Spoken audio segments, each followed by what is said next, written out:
Depuis 18 mois environ, on voit en France des hommes et des dames aussi bien qui ont sur les oreilles un casque leur permettant d'écouter la musique même dans les bruits de la circulation. Ce sont des Walkmen.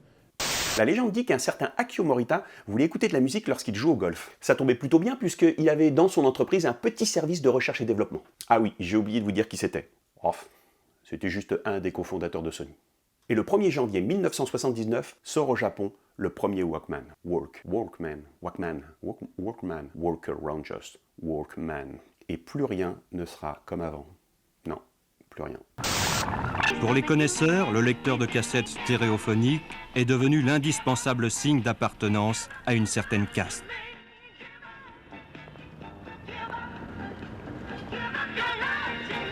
L'image de marque qu'il véhicule est celle de l'action, de la jeunesse et du dynamisme.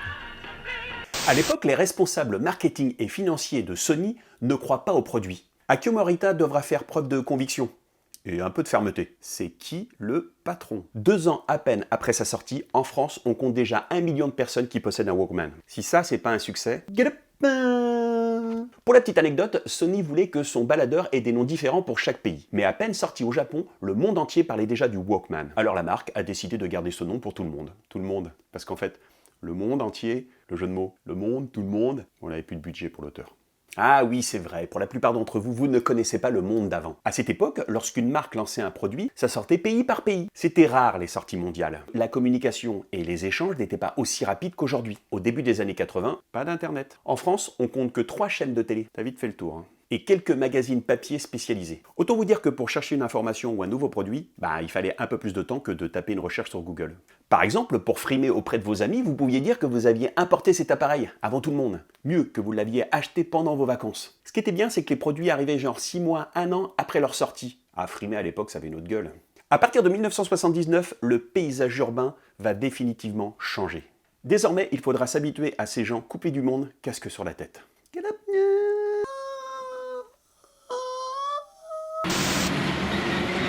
Le Walkman dans le métro, qu'est-ce que ça représente?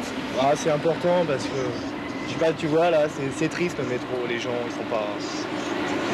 Alors, la musique, du rock bien sûr, un jazz rock aussi et tout, ça détend. C'est vraiment très important. Mais c'est une façon de se couper du monde ou quoi? C'est une façon de se couper du monde, je crois, ouais, et puis aussi, j'aime bien la musique, tu vois, bon j'écoute ce que j'aime, puisque c'est des cassettes que j'enregistre, et puis je suis bien. Tu ne te moques pas, c'est le look des années 80. Pendant 2 décennies, le Walkman est l'objet incontournable des années 80-90. Le jeune possède un baladeur. Attention, danger! Écouter de la musique aussi fort que ça, au-dessus de 90 décibels, plus de 2 heures d'affilée par jour, c'est mortel pour les oreilles. Au bout de 5 ou 6 ans, on risque une surdité importante et définitive. Et ouais, les effets secondaires liés au Walkman, c'est la surdité. Hein? Et la sécurité au volant, on en parle? Oui, parce qu'au début, vide juridique oblige, on pouvait rouler avec un casque sur la tête. Un casque sur la tête. Jeu de mots. Désolé. Tout aussi dangereux, les baladeurs cassettes en voiture. Même si aucune loi n'en interdit l'usage, les responsables de la sécurité routière tirent la sonnette d'alarme. C'est l'extérieur qui nous avertit du danger et se rendre sourd artificiellement est incompatible avec la conduite sur route. C'est pas parce qu'on a un Walkman que ça nous empêche de voir les voitures, ni les piétons. Non, moi je crois pas que ça soit dangereux, non. Mais si une ambulance arrive et klaxonne, vous ne l'entendez pas? Ah ben non, ça c'est vrai, je l'entends pas, moi. Enfin je la vois quand même. Oui, oh ça va, elle la voit, la voiture, ça va. Elle la voit. Merde. En 1985 apparaît le Dixman. C'est le même principe, mais en version CD. Pas super pratique, parce que si tu bougeais un peu trop, dès qu'il y avait un mouvement un peu trop brusque, le disque sautait. Autant dire que faire un footing avec un Dixman, c'était pas très pratique. Malgré cette petite concurrence technique, le baladeur cassette traverse 2 décennies sans encombre. Mais à la fin des années 1990, il est abandonné en faveur des nouvelles technologies émergentes. Le mini-disque, le DCC, bon eux, ils ont pas marqué l'histoire, hein. Par contre, lui, il a fait mal au baladeur cassette, hein. Très très mal. Dans les années 2000, la cassette audio analogique devient obsolète. Et en octobre 2010, Sony annonce la fin de la commercialisation de son baladeur cassette. En 30 ans, la marque aura vendu 220 millions d'exemplaires dans le monde. Et je vous parle que de Sony. Une mode, oui, mais une mode peut-être pas sans conséquence. Il ne s'agit pas d'éviter aux autres le bruit que l'on peut faire, mais de s'éviter à soi le bruit et la présence des autres. Pour les psychiatres, c'est une nouvelle rupture plus grave que celle des générations. Alors ce danseur au Walkman fait-il un pas en arrière ou un pas en avant ?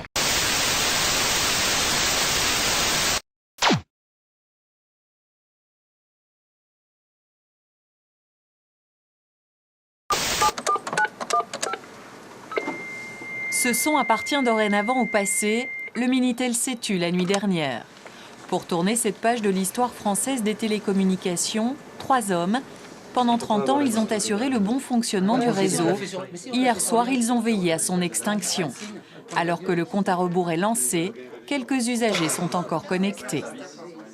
85 personnes connectées 85, là. Sur le réseau Minitel. Un quart d'heure avant la fin, 85. À minuit moins le quart, un quart d'heure avant la fin. Nous sommes le 30 juin 2012 et c'est la fin du Minitel. 30 ans de bons et loyaux services. L'Internet avant l'heure. Je vous propose de voyager dans le temps et de retourner au début des années 80. La télématique, vous savez, eh bien, c'est le mariage entre le téléphone, la télévision et l'ordinateur. Et un mariage finalement très réussi puisque déjà, eh bien, on voit apparaître des enfants, les nouveau-nés. Alors les voici. Il va y avoir, et il est déjà en service, nous avons présenté, l'annuaire électronique, en quelque sorte, 2 parties. Premièrement, vous voyez un écran de télévision sur lequel s'affichent les renseignements que l'on trouve habituellement dans l'annuaire, et puis un clavier pour l'interroger. Une variante également de ce système, c'est le Télétel. Cette fois-ci, c'est l'écran de votre téléviseur, relié à un clavier spécial, et sur l'écran de vos téléviseurs apparaîtront différents renseignements, comme par exemple, si vous aimez la bourse, les cours de la bourse, ou bien les horaires de chemin de fer, ou bien les programmes des spectacles. 1982. Dans les chaumières, on voit arriver 2 innovations majeures. Le téléphone à touche, parce qu'avant, pour téléphoner, il fallait faire ça.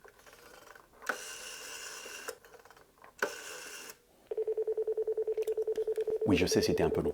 Heureusement, il n'y avait que 6 chiffres. Mais le top du top de cette France des années 80, en avance sur son temps, c'est l'invention du Minitel. Pour les puristes, médium interactif par numérisation d'informations téléphoniques.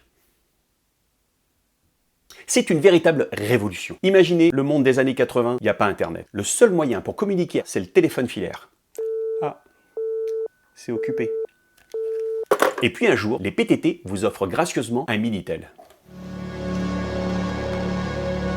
Ah, c'est un petit peu fort quand même la lumière là, non? Ah oui, PTT. Orange France Télécom, à l'époque, ça n'existait pas encore. Ça s'appelait les PTT, Poste, Télégraphe et Téléphone. Avant, tout était ensemble. La poste, les téléphones, tout c'était la même... Le Minitel, celui que vous aurez chez vous, du moins dans un premier temps, se présente sous cette forme cubique, très sobre, de 25 cm sur 35 environ. Cette grosse boîte s'ouvre sur le devant pour faire apparaître un clavier.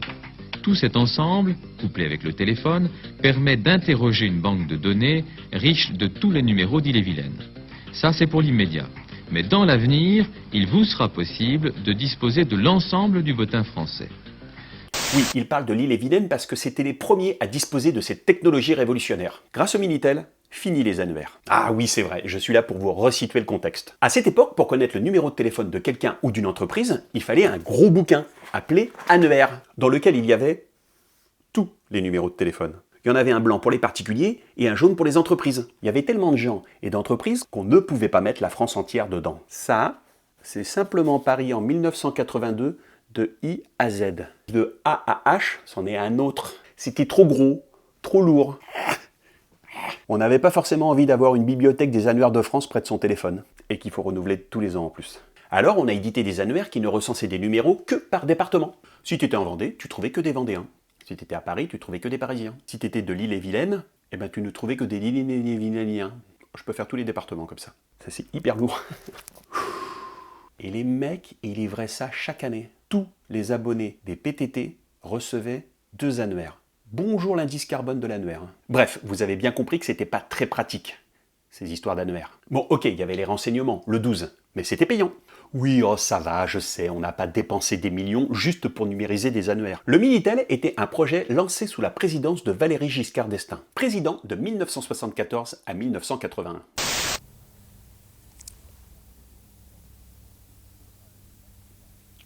Au revoir.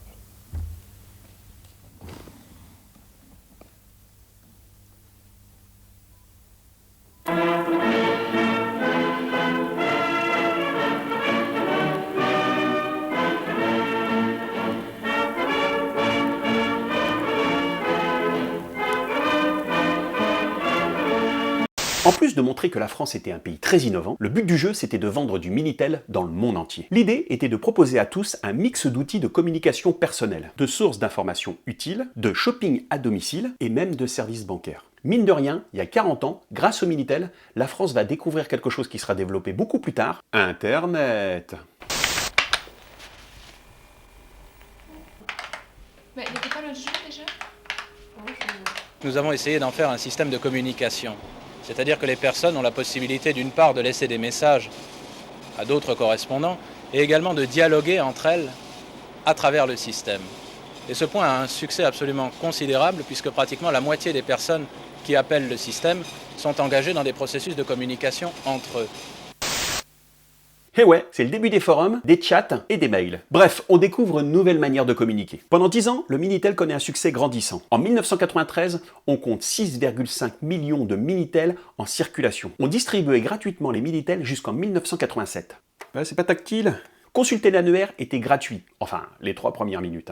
Mais ce qui rapportait beaucoup d'argent, c'était les différents services proposés. C'était génial, on pouvait consulter de chez soi les horaires SNCF, le chiffre d'affaires d'une entreprise, les résultats du bac, l'Argus de votre voiture, la situation de son compte bancaire et les petites annonces. Pour accéder à un service, il suffisait de faire le 3615. Ça connectait le Minitel et ensuite on tapait le nom du service. On a connu jusqu'à 25 000 3615. Et sans doute le plus connu, le 3615 ULA. C'est ce qu'on appelait à l'époque le Minitel Rose. Une sorte de chat coquin. Que des mots, pas de son. Et des images, au dessin très rudimentaire. À l'époque, il fallait avoir de l'imagination et du temps. Et de l'argent. Chaque minute était facturée. Et ça pouvait vous coûter cher. Très cher. Pour 1 heure, c'était 60 francs. L'équivalent aujourd'hui de 15 €. On a vu des factures jusqu'à 10 000 francs. 2 450 €. Non, mes calculs ne sont pas faux. Ils correspondent à l'inflation de l'époque. Oui, j'ai regardé sur Internet. Pour l'anecdote, le patron de Free, Xavier Niel, a gagné ses premiers millions grâce au Minitel Rose.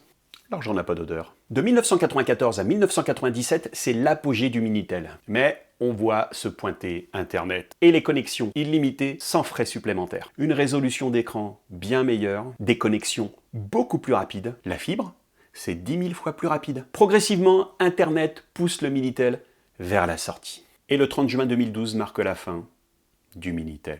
Finalement, cette formidable invention n'aura vu le jour qu'en France. On a essayé d'en vendre à l'étranger, hein. La fin d'une époque et un changement de carrière pour les 3 techniciens en charge du réseau Minitel. Demain, ils travailleront sur Internet, non sans une certaine émotion. Ouais, ça fait un petit pincement au cœur.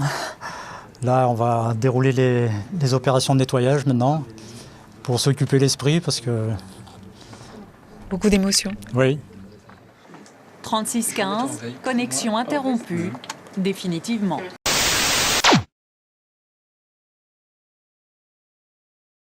Une autre information service, mais elle devrait plus tous nous concerner dans les années qui viennent, pour l'instant. Il s'agit d'une expérience pilote avec l'inauguration aujourd'hui à Strasbourg du premier réseau français de téléphone de poche, ou téléphone baladeur, le Bebop.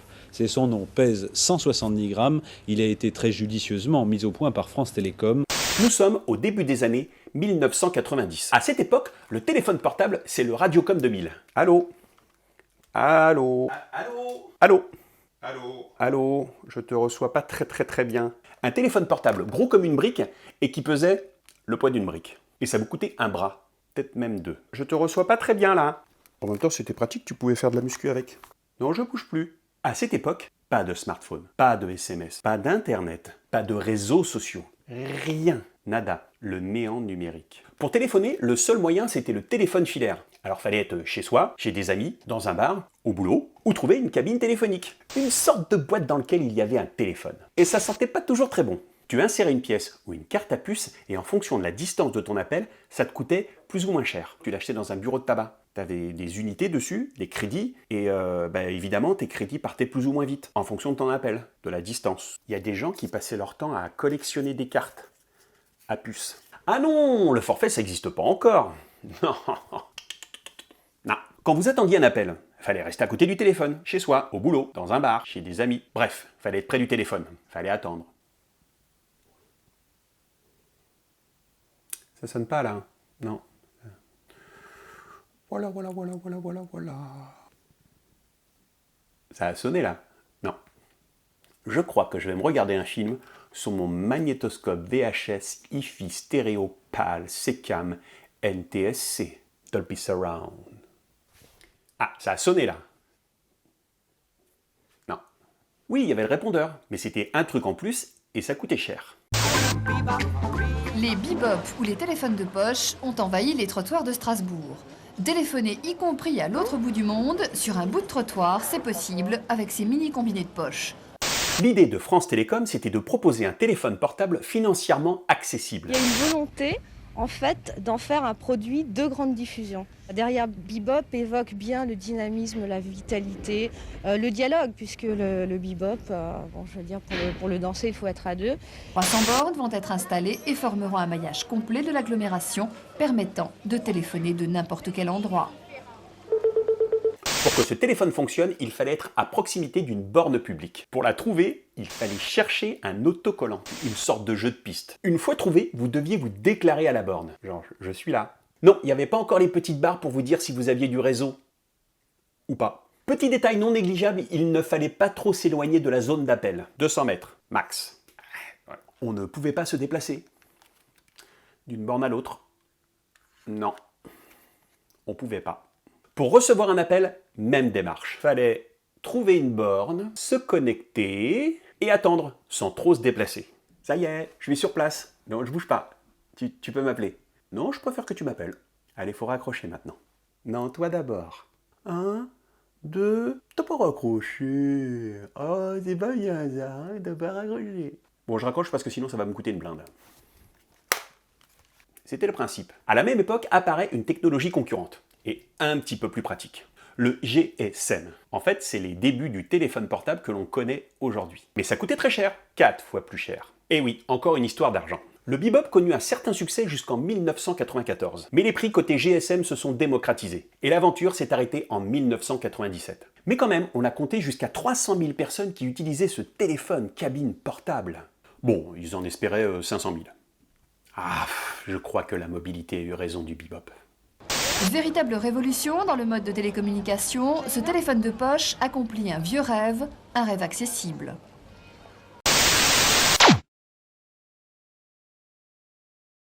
« 18h30 sur les Champs-Élysées, plus de 2000 personnes. » Pour un téléphone, le sacrifice, 3 heures de queue.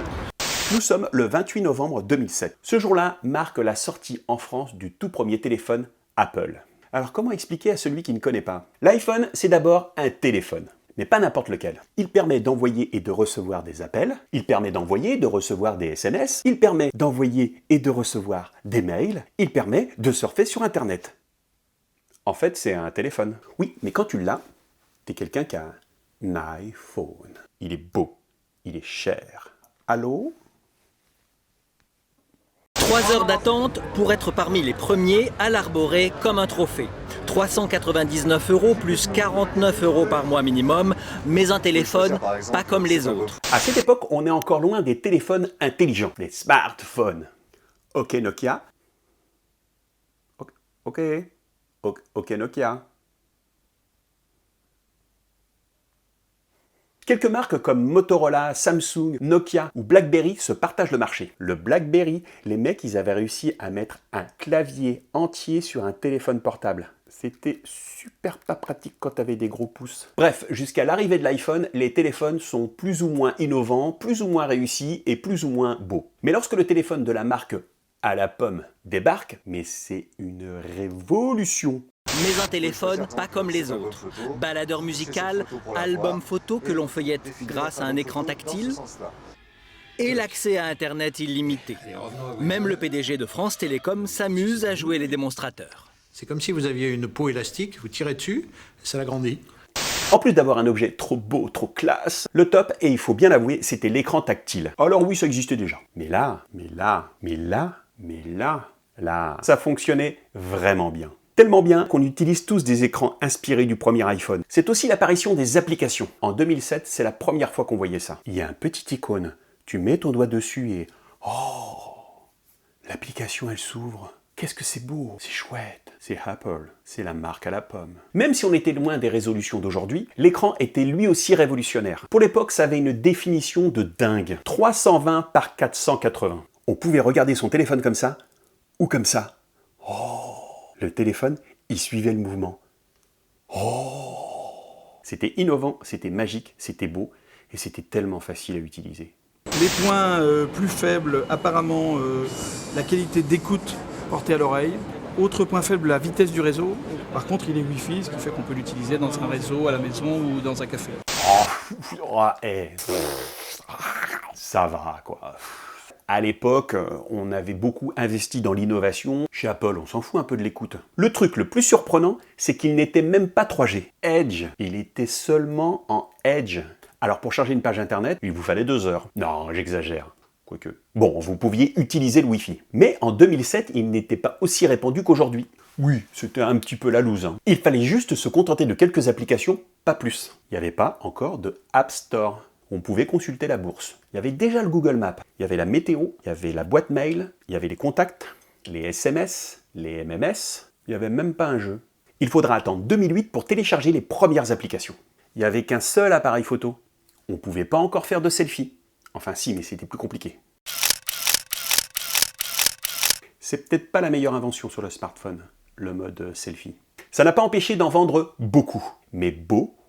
En 2009, 2 ans après la sortie de son premier modèle, la marque annonce avoir dépassé ses objectifs de vente. 13,7 millions d'iPhone dans le monde. Puis ils avaient juste prévu d'en vendre que 10 millions. En juillet 2016, on passe le cap des 1 milliard. Aujourd'hui, on a largement dépassé le 1,3 milliard. La vache. Ah quand même, ça commence à faire beaucoup de téléphones. En fait, c'est comme si tous les Chinois avaient un iPhone. Au lieu de ça, ils les fabriquent.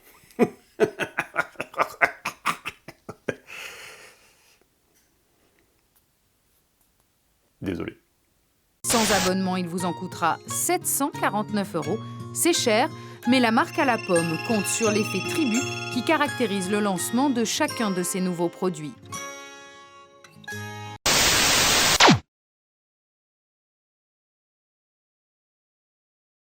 Aujourd'hui, on connaît l'homme de l'année 1982. Il est à côté de moi, je vous le présente. L'ordinateur individuel, ou pour l'appeler par son nom américain, Mr. Computer. C'est pas un beau plateau de lancement, ça? 1982, cette année symbolique marque l'entrée dans nos chaumières de l'ordinateur individuel, ou ordinateur personnel, ou personal computer, ou PC, tout simplement. Avant, l'informatique était coûteuse et inaccessible. Ce début des années 80 est marqué par la démocratisation des prix. J'aime bien cette phrase, parce que toi, moi, le peuple, nous allons pouvoir enfin nous offrir un ordinateur. Un petit peu fort, là, quand même, là, non? Bon, on est encore loin des machines d'aujourd'hui. Il y a encore beaucoup d'enfants qui jouent au pendu avec un crayon et une feuille de papier. Mais il y a déjà des enfants qui jouent au pendu avec un ordinateur individuel.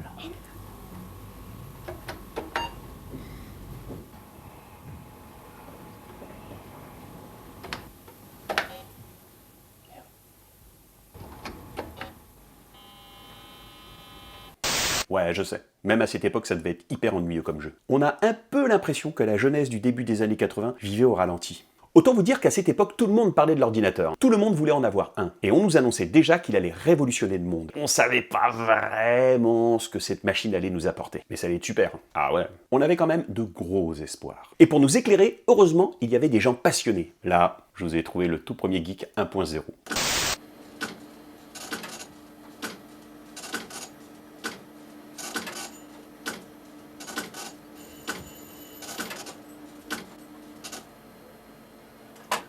Maintenant que cet appareil est terminé, qu'il est construit, je vais maintenant l'exploiter.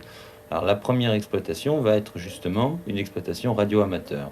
La réception des signaux radio-télétype, la réception des signaux en télégraphie sur l'écran de la télévision et l'émission en radio-télétype et en télégraphie directement à partir du clavier.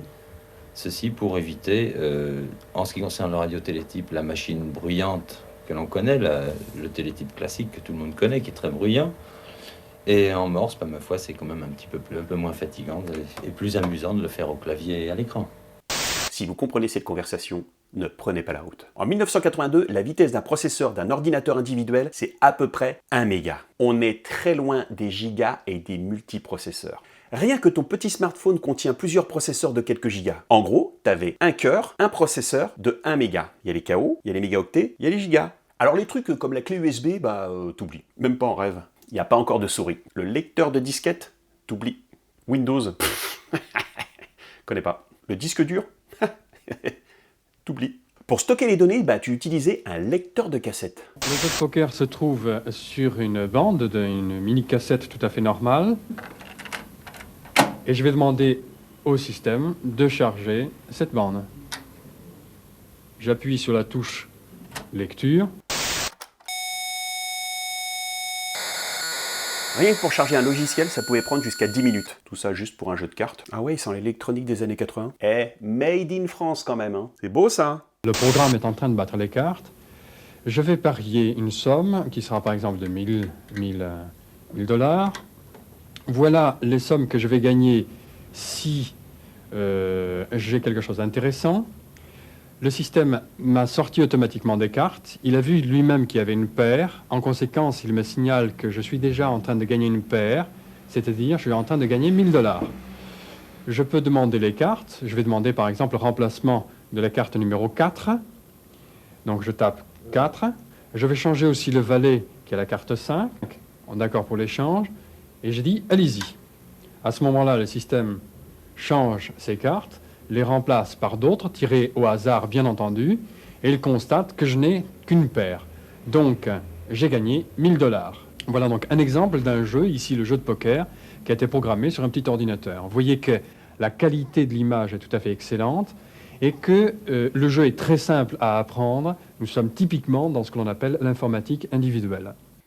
Grosse qualité d'image. 1982, c'est aussi une année qui voit apparaître le TO7 de chez Thomson, une entreprise française. Lui, c'est le TO7 70, c'est celui d'après. En fait, il n'avait pas le même clavier. Processeur Motorola 6809 à 1 MHz, RAM 8 KO, extensible à 32 KO. Quand tu vois qu'aujourd'hui, c'est minimum 4 Go de mémoire pour que ton ordinateur fonctionne à peu près bien, on l'appelait TO pour téléviseur ordinateur. 7, je sais pas. 70, je sais pas non plus. On branchait directement l'ordinateur sur sa télé avec une prise Péritel. C'était de la grosse bombe. C'est un ordinateur pour le grand public, pour la famille, pour vous, pour moi. Alors que peut-on faire avec? On peut faire beaucoup de choses avec. On peut d'abord introduire l'ordinateur à la maison pour se mettre dans le coup de l'informatique. Et pour cela, dans l'ordinateur, on peut immédiatement introduire des langages, comme le langage basique ou le langage Logo. On peut aussi apprendre d'autres choses, par exemple les langues étrangères. Il y a des programmes d'anglais, des programmes d'allemand qui se mettent très simplement dans l'ordinateur. On peut aussi jouer avec l'ordinateur, des jeux d'intelligence ou des jeux d'astuces. Il y a toute une série de jeux qui sont prévus pour l'ordinateur. Thomson était une marque très innovante pour l'époque. Avec l'ordinateur, il y avait un stylo optique qui permettait entre autres de faire des dessins directement sur l'écran de votre ordinateur. J'ai jamais compris comment ça fonctionnait. En ce début des années 80, on voit apparaître de nombreuses marques. Amstrad, Atari, Sinclair, Texas Instruments, Amiga, Commodore. Le problème, c'est que c'est un peu le bazar. Rien n'est vraiment standard et en plus, il faut connaître la programmation. Il faut connaître le BASIC ou le Pascal. C'est pas très plug and play. Malheureusement, durant une décennie, ce marché ultra concurrentiel et aux innovations constantes aura vu apparaître et disparaître de nombreuses marques. Et même Thomson y a laissé des plumes. La question n'est même plus de savoir si un jour ou l'autre, chacun d'entre nous va l'acheter, cet ordinateur individuel. C'est certain. Le grand problème est, qu'allons-nous en faire? Là, je crois qu'il faut faire confiance, notamment aux enfants élevés avec dans un coin de la maison cette machine devenue familière. Après tout, ce n'est pas parce que les gens voulaient lire que Gutenberg a inventé l'imprimerie, mais c'est parce que Gutenberg a inventé l'imprimerie que les livres sont apparus, que les gens se sont mis à lire et que la civilisation est entrée dans une ère nouvelle.